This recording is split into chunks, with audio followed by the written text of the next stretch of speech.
발달장애인의 성폭력 지금 현재 실제 어떤지 알려주시겠어요? 2008년에는 16,000건이었어요. 16,000건이요? 네네. 근데 2012년에는 23,000건으로 늘어나요. 왜일까요? 이 사회가 성적으로 되게 많이 이렇게 좋은 문화라기보다는 폭력적인 성을 많이 다루기도 하고 문화가 영화에서도 그런 게 많이 나오고 드라마에서도 걸핏 하는 게 뭐 불륜 우리가 언제서나 어디서나 볼 수 있는 그런 문화에 사람이 영향을 받거든요. 그런 영향도 있을 수 있고 뭐 조두순 사건, 도가니, 오원춘 사건 되게 많이 들으셨죠? 맞아요. 네. 근데 중요한 거는 이런 성폭력이 전체적으로 급증하고 있는데 반해 장애인 성폭력 비율이 아주 높다는 거예요. 장애인 성폭력. 네. 그래요. 네, 전체 성폭력 건수에서 장애인 성폭력이 차지하는 비율은 72%. 그리고 그 중에서도 발달장애인에 대한 성폭력 건수가 75% 이상을 차지해요. 아, 이거 너무 네네. 엄청난 거예요. 네네. 발달장애인이 지금 겪고 있는 이 성폭력 75%. 이상인 거죠. 네. 75% 이상. 그 이유가 뭘 것 같아요? 인간관계가 그 원활하지 못한 부분이 있잖아요. 네. 그러니까 나를 좋아하나? 아니나? 뭐 아닌가? 뭐 이런 생각을 네네, 맞아요. 할 어떤 여지도 없는 거죠. 그냥 관심이 네. 바로 생기고 네. 나한테 관심 가져주면 그냥 좋아지고 네네. 이런 게 아닌가 싶어요. 맞아요. 이성에 대한 기회 부족에 대한 취약하게 된 그런 거라고 볼 수 있고요. 두 번째는 발달장애의 특성이 나를 돌봐주는 사람이 항상 있잖아요. 그래요. 그리고 그런 돌봄을 해주는 사람에 대한 의존성이 있어요. 네. 그리고 권위자에 대해서 싫다, 거부하는 경우 많이 없고 웬만하면 자기를 돌봐주는 사람들에 대해서 권위자에 대해서 의존하고 그 의존하는 성향이 몸에 많이 배어있는 경우가 많죠. 그래요. 그러니까 성폭력 가해자들이 어떻게 조금만 더 잘해주고 뭔가를 시켰을 때 그거를 순종하고 나중에 복종하는 패턴이 가는 경우가 조금 있어요. 복종이라는 단어가 너무 가슴 아프게 하네요. 마음이 아프죠. 네. 그게 이제 성폭력의 취약한 특징이기도 하고요. 그리고 성폭력을 많이 피해자가 되는 분들을 살펴본 결과 방임가정. 방임. 그러니까 부모님들이 다 맞벌이를 하셔서 네. 집에 혼자 있는 시간이 많고, 혼자서 뭘 해야 될지 모르니까 길거리를 배회하는 경우도 많고, 돌아다니다가 누구 만나서 놀고 늦게 들어오고 집에 안 들어가고, 그래도 잘 모르는 방임 가정이거나, 가정폭력 가정이어서 사랑을 많이 못 받고, 외로움을 많이 타는, 그런 외롭게 많이 됐을 경우, 그런 발달장애인 분들이 애정에 대한 이제 욕구가 있으니까 누가 조금만 잘해주면 더 확 심심한데 외로운데 가정에서는 뭐 재밌는 게 없는데 네. 이렇게 했을 때 성폭력에 노출될 위험이 훨씬 큰 거죠. 이렇게 노출될 수 있는 이런 위험적인 이런 환경. 네네. 어떻게 해야 돼요? 네, 중요한 거는 성폭력이 뭔지 알려줘야 돼요. 발달장애인 피해자들은 대부분 자기가 성폭력을 당했다는 사실을 모르고 있는 경우가 많아요. 네. 되게 무서운 일이죠. 성폭력을 당하고 있지만 자기가 폭력을 받고 있다는 사실을 인지하지 모른다. 못해요. 그 이유는 성폭력이 뭔지 교육을 받지 않았기 때문이에요. 그래요. 네, 이게 가해자들이 내가 너 이렇게 하는 거는 사랑해서 그런 거야 라고 하면 그걸 믿는 거죠. 네. 그래서 성폭력임에도 불구하고 나는 지금 연애를 하고 있다. 애인 사이인데 이게 싸울 수도 있다. 가해자가 말하는 말을 그냥 그대로 믿거든요. 그래서 이거를 막기 위해서는 성폭력에 대한 게 무엇인지 알려주는 예방 교육을 할 필요가 있어요. 예방 교육이요? 네, 성폭력 예방 교육을 해야 되는 거죠. 성폭력이 무엇인지 알려주고 진짜 사랑, 그들이 하고 싶은 진짜 사랑과 폭력이 뭐가 다른지 구별을 할 수 있도록 그렇죠. 알려줄 필요가 있는 거죠. 굉장히 중요할 것 같아요. 네. 저는 이제 발달장애인 애를 두는 엄마로서 정말 되게 속상해요. 네. 그죠? 그러니까 되게 속상한 일이 발달장애인의 성폭력 유형이 되게 많이 일어나는데요.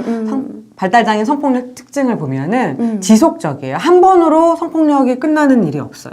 지속적이고 반복적인 거 외에 또 다른 게 있는데 발달장애인이 피해를 받았잖아요. 피해자가 가해자가 되기도 해요. 그게 더 사실은 위험한 거거든요. 그러니까 본인이 발달장애 동네 아저씨한테 발달장애인이 성폭력 피해를 받았잖아요. 그럼 그때 했던 그 느낌 그대로를 자기보다 인지가 좀 낮은 다른 발달 장애인에게 똑같이 하는 가해자가 되는 피해자가 가해자로 된다. 되는 특징이 있어요. 또 한 가지 중요한 거는 발달 장애인 성에 대한 성폭력으로만 끝나는 게 아니라 우리가 사귀는 거다라고 접근을 해서 사귀는 사이인데 내가 지금 돈이 없거든. 그래서 발달 장애 명의로 카드를 만들어요. 그 카드를 만들어서 이제 카드를 막 쓰는 거죠. 그리고 발달 장애 명의로 핸드폰을 만들어요. 우리 사랑하는 사이인데 나 위해서 핸드폰 못 만들어줘? 이렇게 되는 거죠. 그래서 성폭력으로 시작했다가 네, 그게 이제 금전적인 경제적인 문제로도까지 퍼지고 그거를 발달장애 가정들은 발달장애 명의로 핸드폰 요금, 카드 요금 나오면 그것도 부모님들이 그걸 또 책임을 져야 되는 이런 가정 문제로까지 확산이 되고 있어요. 그래서 장애인 발달장애 성폭력을 그냥 한 번 이렇게 어떻게 나쁜 일이 있어서 뭐 똥 밟은 것처럼 한 번으로 끝나는 일이 절대 아니라는 그런 특성을 갖고 있습니다. 그래요. 어쩌면 이래서 더 발달장애인 아이를 둔 부모님들이 네네. 이성교제 아이들이 하는 거에 대해서 굉장히 두렵고 그렇죠. 또 겁난다 또 이렇게 말씀을 하시는 것 같아요. 실질적으로도. 네네. 그래요.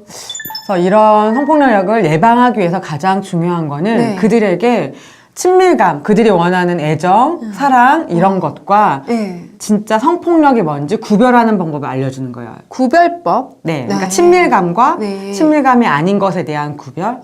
네, 먹을 걸로 내가 맛있는 거 사줄게.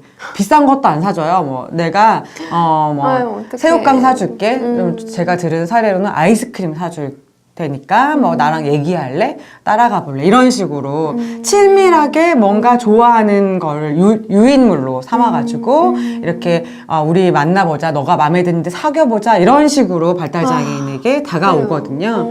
그러니까 그냥 친밀하게 나한테 대해주는 것과 그렇게 다가와서 뭐 강제로 어디를 데리고 가고 뭐 옷을 벗어보라고 하고 이런 거는 사랑이 아니다라는 그런 구별을 하는 방법을 알려줄 필요가 있어요. 사랑에 대해서 어떤 연애가 뭔지 잘 모르고 영화나 드라마에서만 본 걸로만 그거를 교육하고 알고 있기 때문에 이렇게 다가오는 사람들은 위험한 사람이다. 나에게 이걸 요구하는 폭력적인 모습을 보이는 거는 나를 사랑해주는 사람이 아니다라는 거를 알려주면 이해할 수 있어요. 그리고 중요한 거는 성폭력 가해자들이 하고 있는 전조 증상.